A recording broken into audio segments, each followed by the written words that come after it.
Samuel Okonkwo slammed his palm on the polished mahogany table, making the stack of crisp $100 bills jump. His voice cracked with something between rage and terror as he shoved the money back across the desk. "Keep it. I don't want blood on my hands." The woman sitting opposite him didn't flinch. Grace Adeyemi simply folded her hands over the rejected payment, her expression unreadable behind designer sunglasses she never seemed to remove, even indoors. The silence in her office stretched like a tightening noose. "You're making a mistake, Samuel," she said softly, almost kindly. "This money could save your business, your children's school fees, your mother's hospital bills." Samuel stood so abruptly his chair toppled backward. "I said no. Whatever you're involved in, whatever this money represents, I want no part of it." He stormed out, leaving the door swinging behind him. Grace didn't move. She simply picked up her phone and made a single call, speaking 3 words that would echo in the community for weeks to come. He said no. 5 days later, Samuel's construction company collapsed. Permits were mysteriously revoked. Suppliers withdrew contracts overnight. His bank accounts were frozen pending an investigation into fraud he didn't commit. Within 2 weeks, Samuel Okonkwo had vanished from the community entirely. Some said he fled to another state. Others whispered darker possibilities. But everyone wondered the same thing. What was wrong with her money?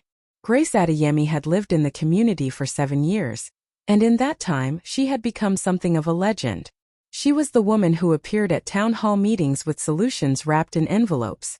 She was the silent benefactor who paid hospital bills for strangers, settled debts for struggling families, and funded scholarships for promising students.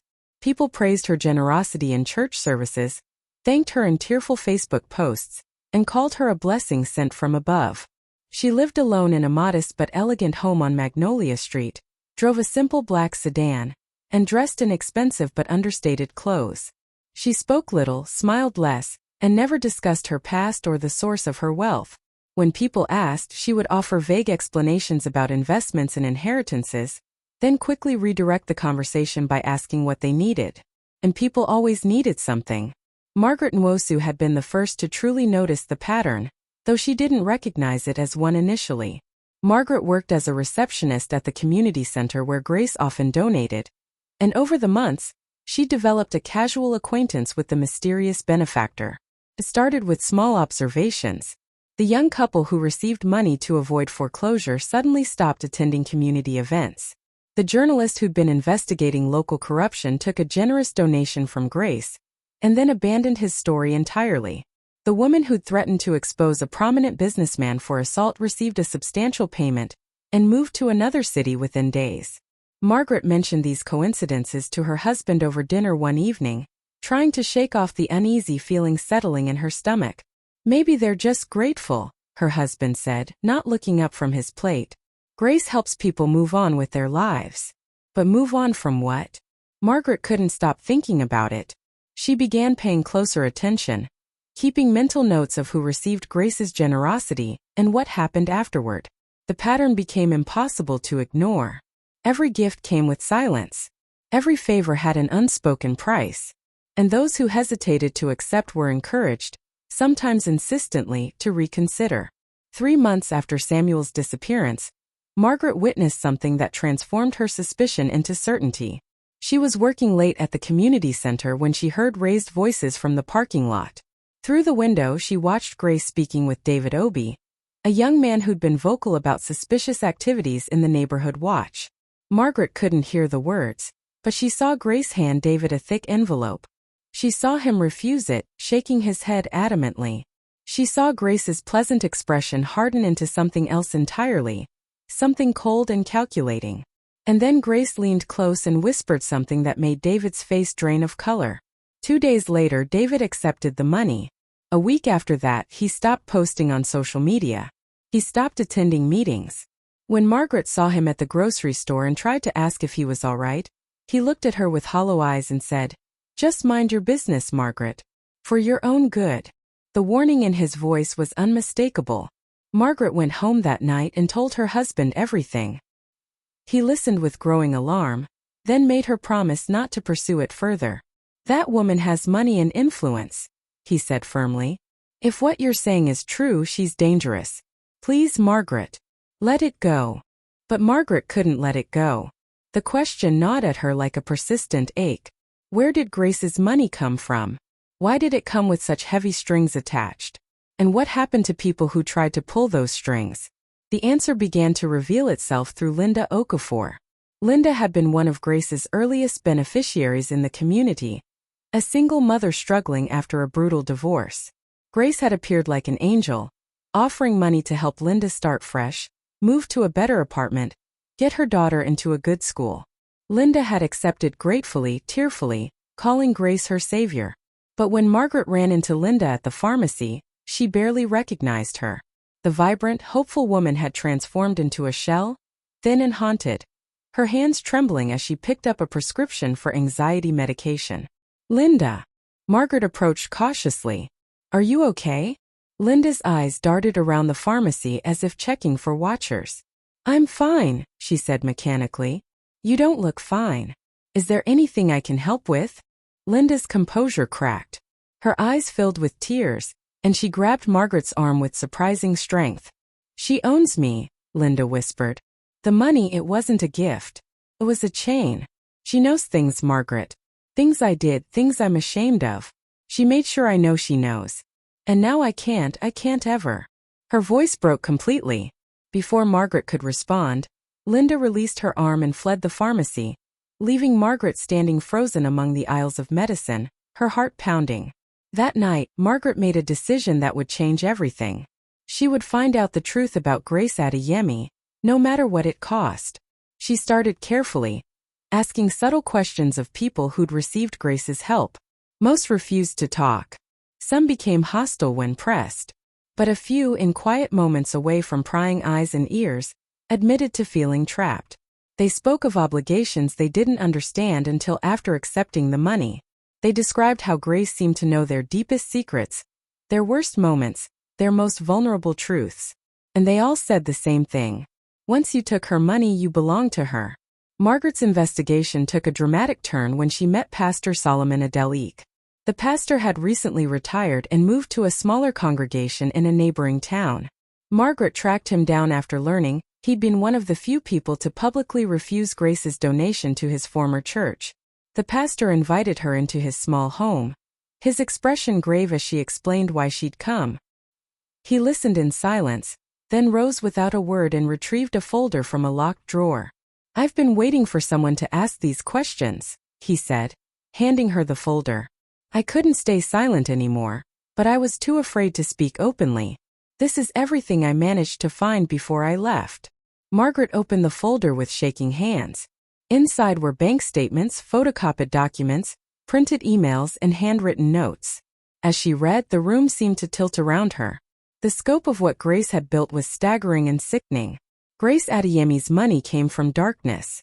The documents revealed a sophisticated network of exploitation. Blackmail was her foundation. She would identify people with secrets, vulnerable people desperate for help, and offer them money. But the money came with strings. She would then use those people to gather information on others, building a web of compromised individuals who fed her intelligence and influence. There were records of stolen inheritances, money taken from elderly people through manipulation and forged documents. There were payments to traffickers, profits from moving desperate people across borders under false promises. There were accounts showing money laundered through legitimate businesses owned by people she controlled. Most horrifying were the notes about silencing. People who tried to expose her or simply refused to cooperate faced systematic destruction. Their businesses failed through mysterious circumstances. Their reputations were demolished by carefully planted rumors. Some, like Samuel Okonkwo, simply disappeared. She doesn't do the violence herself, Pastor Solomon explained quietly. She doesn't have to. She has enough money and enough compromised people to destroy anyone without lifting a finger. And because she's so generous publicly, no one questions her. Who would believe that the woman who paid for your child's surgery is actually a monster? Margaret felt sick. We have to expose her. We have to go to the police. The pastor's laugh was bitter. The police? Margaret, look at page 17. Margaret flipped through the documents and found what made her blood run cold. Payments to local officials. Officers, judges, even the police chief. Grace had bought protection at every level. Then what do we do? Margaret's voice was barely a whisper. We gather more evidence. We find someone beyond her reach. And we pray we survive the process. Over the next 6 weeks, Margaret became someone she didn't recognize. She lied to her husband about where she was going. She met with Pastor Solomon in secret. Together, they carefully, painstakingly built a case that couldn't be ignored or dismissed. They tracked down people who'd been hurt by Grace's network. Some agreed to give statements if their identities could be protected. Others were too terrified. One woman, Rebecca Chukwu, provided detailed accounts of how Grace had blackmailed her into providing information about her employer, a respected businessman, which Grace then used to force him into laundering money through his company. I was drowning in debt, Rebecca told them, her voice hollow. Grace offered to pay it all off. I thought she was just being kind. Then she showed me photographs. Pictures of me from 10 years ago when I was desperate and did things I'm not proud of. She said no one ever had to know about those pictures if I just helped her with small favors. Small favors became bigger favors. And now I'm trapped in something terrible, and I don't know how to get out. Margaret recorded Rebecca's testimony on her phone, her hands steady even as her heart broke. This was what Grace did. She found people at their lowest, offered salvation, and then turned that salvation into a cage. They found others. Thomas Ease, whose construction company had been used to facilitate trafficking through fake labor contracts. Angela Madu, who'd been forced to forge documents at her government job. Michael Obi, David's older brother, who revealed that Grace had threatened David's entire family to ensure his cooperation. The evidence mounted. Financial records obtained from a Brave Bank employee who'd noticed suspicious patterns. Recorded phone calls where Grace's pleasant voice delivered threats disguised as advice. Testimonies from victims too broken to stay silent any longer. But as Margaret and Pastor Solomon worked, they began to notice signs that Grace knew. Cars that seemed to follow Margaret home from meetings. Strange calls that disconnected when answered. A break-in at the pastor's home where nothing was stolen but everything was carefully disturbed. The message was clear. Stop now or face consequences. Margaret's husband confronted her one evening. His face etched with fear and anger. You promised me you'd let this go. People are asking me about you. Someone told me they saw you meeting with that pastor. Margaret, please. I'm begging you.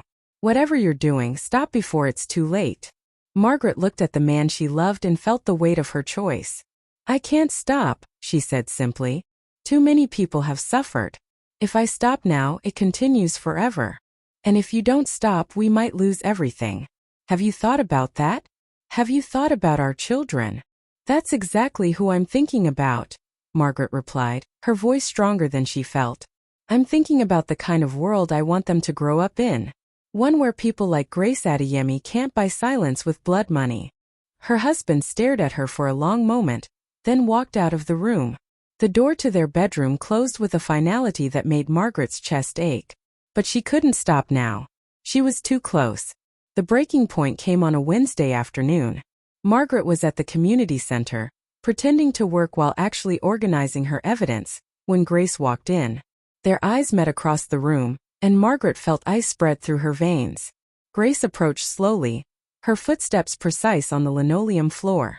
She stood in front of Margaret's desk, removed her signature sunglasses, and revealed eyes as cold and empty as a winter sky.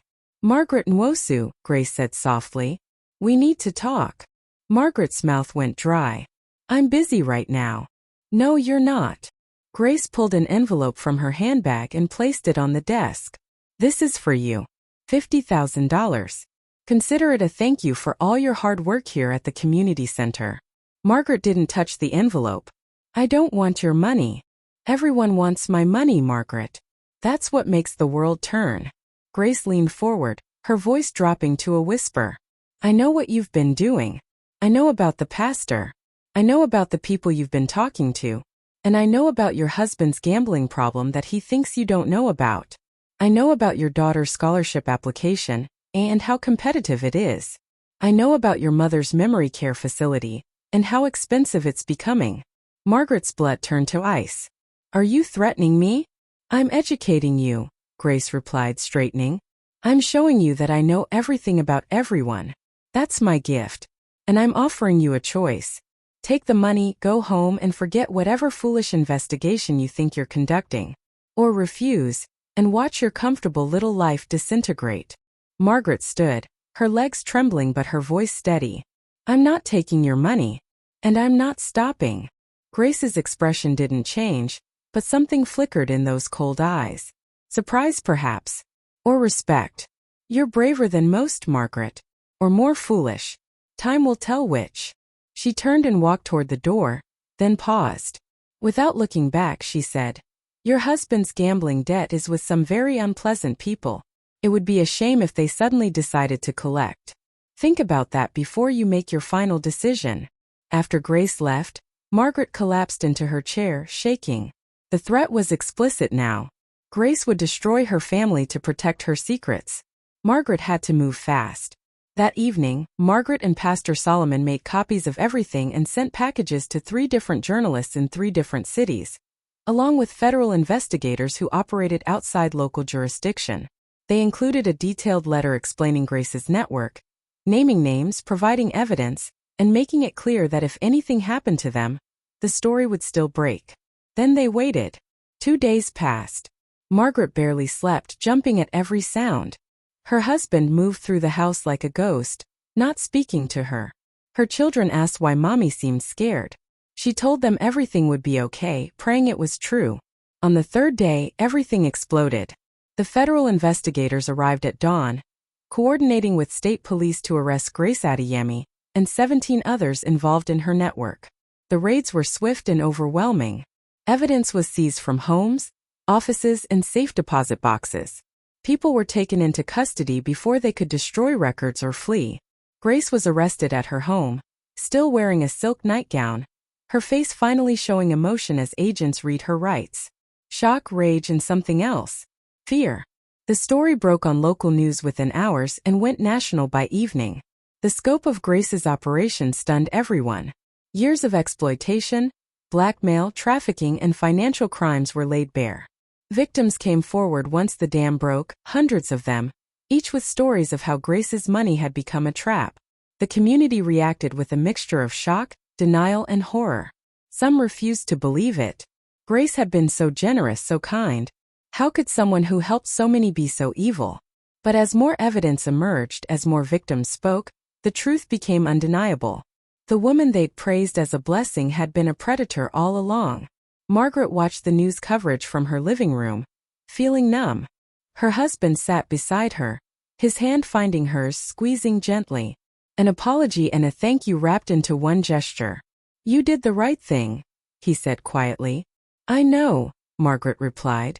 But it doesn't feel good. Because it didn't. Yes, Grace would face justice. Yes, her victims would have a chance at freedom. But the damage was done. Lives had been ruined. People had suffered. And the community would carry the shame of their willful blindness for years to come. The trials began 6 months later. Grace Adeyemi faced 147 charges spanning fraud, blackmail, money laundering, human trafficking, and conspiracy. The prosecution presented overwhelming evidence. Financial experts traced her money through dozens of shell companies and offshore accounts. Victims testified about years of exploitation and fear. Grace's defense was simple. She claimed she was a philanthropist whose generosity had been misunderstood. She suggested that disgruntled people were making up stories. She portrayed herself as a successful businesswoman being torn down by jealous neighbors. Nobody believed her. The jury deliberated for 3 hours. Guilty on 132 counts. The courtroom erupted. Some people cheered. Others wept. Grace's face remained impassive as the judge handed down a sentence of 45 years in federal prison. But even with Grace behind bars, the aftermath was complicated. Some of the people who'd been part of her network received lighter sentences in exchange for testimony. Others, like Thomas Ease and Angela Madu, faced their own criminal charges for the things they'd been forced to do under Grace's control. The moral lines weren't as clear as anyone wanted them to be. Yes, they'd been coerced and threatened. But they'd also participated in terrible things. Where did victimhood end and complicity begin? Linda Okafor, the single mother Margaret had encountered at the pharmacy, attended every day of the trial. When it ended, she approached Margaret outside the courthouse, her eyes clearer than they'd been in years. "Thank you," Linda said simply, "for being brave enough to ask questions, for not looking away." Margaret hugged her, feeling the weight of everything they'd all been through. "I'm sorry it took so long." "You did it when it mattered," Linda replied. "That's what counts." Not everyone saw it that way. Some in the community blamed Margaret for destroying Grace, for taking away their benefactor. They conveniently forgot what Grace had taken from others. They remembered only what she'd given them and resented Margaret for ending it. Margaret lost friends over it, received angry messages, had her tires slashed twice. But she also received messages of gratitude from people who'd been freed from Grace's control.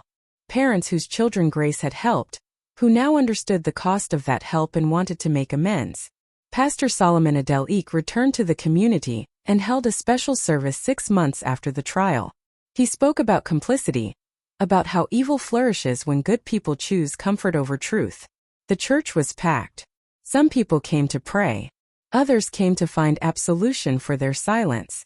"We all saw the signs," the pastor said from the pulpit.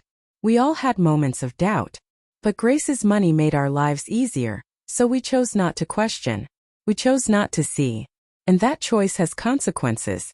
Not just for us, but for everyone who suffered while we looked away." His words landed heavy in the sanctuary. Some people nodded. Others shifted uncomfortably. But everyone listened. Margaret sat in the back pew, watching faces she'd known for years grapple with uncomfortable truths. This was the real aftermath of Grace's empire. Not just the criminal justice but the moral reckoning.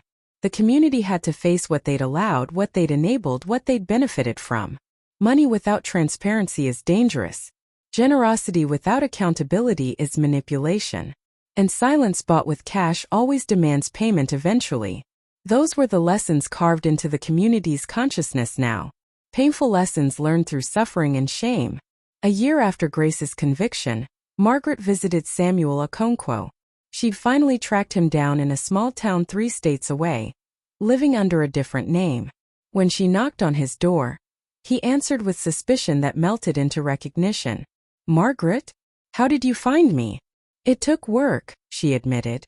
"Can I come in?" They sat in his modest apartment, and Margaret told him everything that had happened.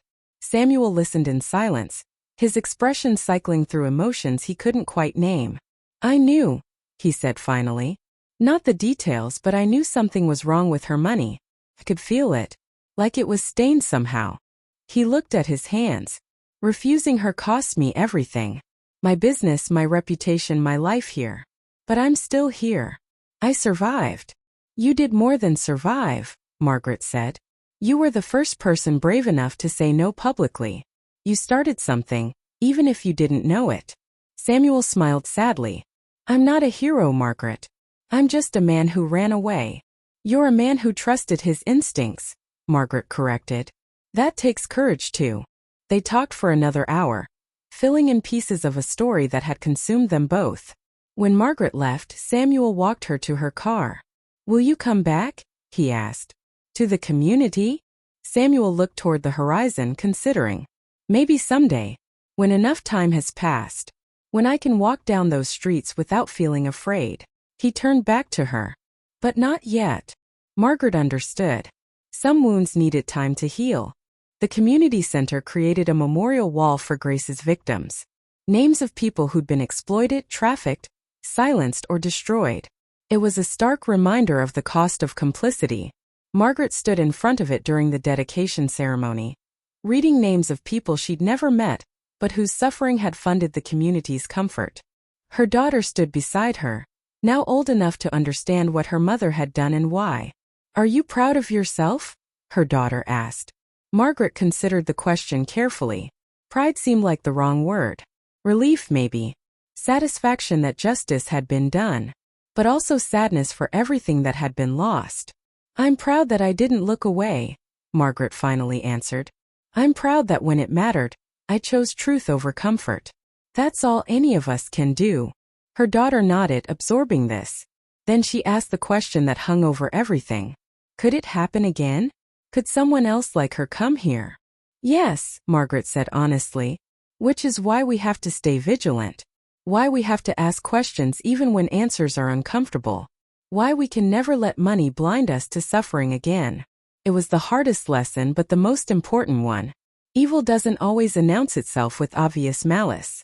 Sometimes it wears a kind face, speaks softly, and offers help when people are desperate. Sometimes it looks like generosity, feels like salvation, and sounds like blessing. Grace Adeyemi had understood this perfectly. She'd built an empire on people's reluctance to question their good fortune. She'd weaponized gratitude, turned charity into chains, and made silence a currency more valuable than cash. And she'd almost gotten away with it, because nobody wanted to believe that the woman who made their lives better could be making someone else's life unbearable. 2 years after Grace's conviction, Margaret received a letter. It came from the federal prison where Grace was serving her sentence, written in elegant handwriting on plain paper. Margaret almost threw it away unread. She didn't want to hear from Grace, didn't want whatever manipulation or justification the letter might contain. But curiosity won out. She opened it. The letter was short. Grace didn't apologize or justify her actions. Instead, she wrote something that chilled Margaret more than any threat could have. You think you've won, Margaret. You think putting me in prison solved the problem. But I was just one person who understood how the system works. There are others like me everywhere. People who see opportunity in desperation. People who know that everyone has a price. You can stop one person, but you can't stop what I represent. You can't stop human nature. People will always choose comfort over truth. They will always take the money and ignore where it comes from. I didn't create that. I just exploited it. And someone else will too. That's the real horror you should think about. Margaret burned the letter, but the words stayed with her. Because as much as she hated to admit it, Grace was partially right. The system that allowed her to flourish still existed.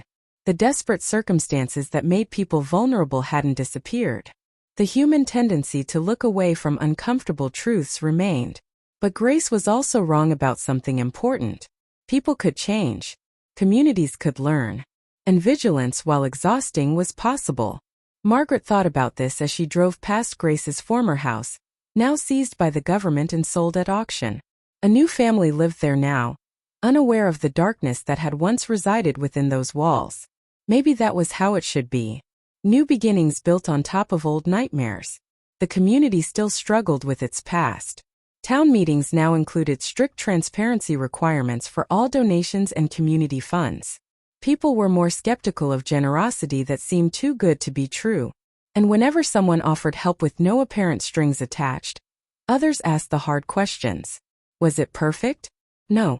Were there still people who would rather not know where money comes from if it solved their immediate problems? Absolutely. But awareness had shifted. The comfortable ignorance that had allowed Grace to operate for years had been shattered. That was something. On the 3rd anniversary of Grace's arrest, the community held a remembrance service. Victims and their families gathered to share stories, support each other, and mark how far they'd come. Margaret attended, standing in the back, watching people find healing in shared trauma. Linda Okafor spoke about rebuilding her life without Grace's chains. David Obi talked about learning to trust again after years of fear. Rebecca Chukwu described the long process of forgiving herself for things she'd been coerced into doing. Their stories weren't neat or clean. Healing rarely is. But they were honest. And in that honesty there was power. As the service ended and people mingled, drinking coffee and sharing quiet conversations, Margaret felt a hand on her shoulder. She turned to find Pastor Solomon, his face lined with age and experience but his eyes bright with purpose. "You did good work, Margaret," he said. "Real hard, important work." "We did it together," she corrected. "I couldn't have done it alone." "That's the point, isn't it?" the pastor mused. "One person standing up is brave. But when others join them, that's when change becomes possible." Grace understood that too in her twisted way. She built her empire by isolating people, making them think they were alone. "We defeated her by coming together." Margaret nodded, feeling the weight and wisdom of his words. "So what do we do now? How do we make sure it doesn't happen again?" "We remember," Pastor Solomon said simply. "We tell this story to our children and our children's children. We make sure everyone knows that money without transparency is dangerous. That generosity without accountability can be manipulation. That silence bought with cash always costs more than anyone expects to pay. He gestured to the people gathered in the hall, survivors and supporters mixed together in complicated solidarity. And we built something better. Community that asks questions. That demands truth. That values justice more than comfort. It's harder than the old way. It's less comfortable. But it's right. As Margaret drove home that evening, she thought about everything that had happened. The fear, the investigation, the revelations, the trials, the aftermath. She thought about Samuel Okonkwo, who'd been the first to say no. About Linda Okafor, who'd survived to tell her story. About all the people who'd found the courage to speak up once someone else did first. And she thought about Grace Adeyemi, sitting in a prison cell, still probably believing she'd only been caught, not wrong. That was perhaps the saddest part of all. Grace would likely never understand the magnitude of harm she'd caused. Never truly grasp that people weren't just assets to be leveraged or problems to be solved with money. When Margaret arrived home, her family was waiting. Her husband had cooked dinner. Her children had set the table. They ate together, talking about their days, sharing small joys and minor complaints. Normal life, earned through extraordinary courage. Later, as Margaret tucked her youngest child into bed, her daughter asked, "Mom, are we safe now? Is the bad lady gone forever?" Margaret brushed hair from her daughter's forehead, choosing her words carefully. Grace is in prison, yes.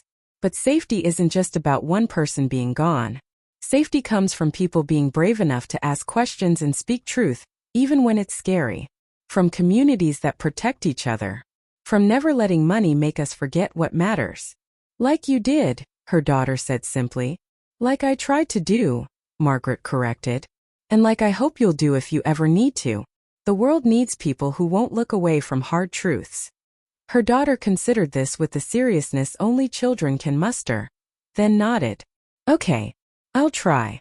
Margaret kissed her forehead. That's all any of us can do. As she turned off the light and closed the door, Margaret felt something she hadn't felt in years. Not quite peace, but something close to it. Acceptance, maybe. Understanding that the work of building a better world is never finished, but that doesn't mean it's not worth doing. The horrifying secrets about Grace's money weren't just about where it came from, or how it was used. The real horror was how easily people accepted it. How desperately they wanted to believe in simple generosity.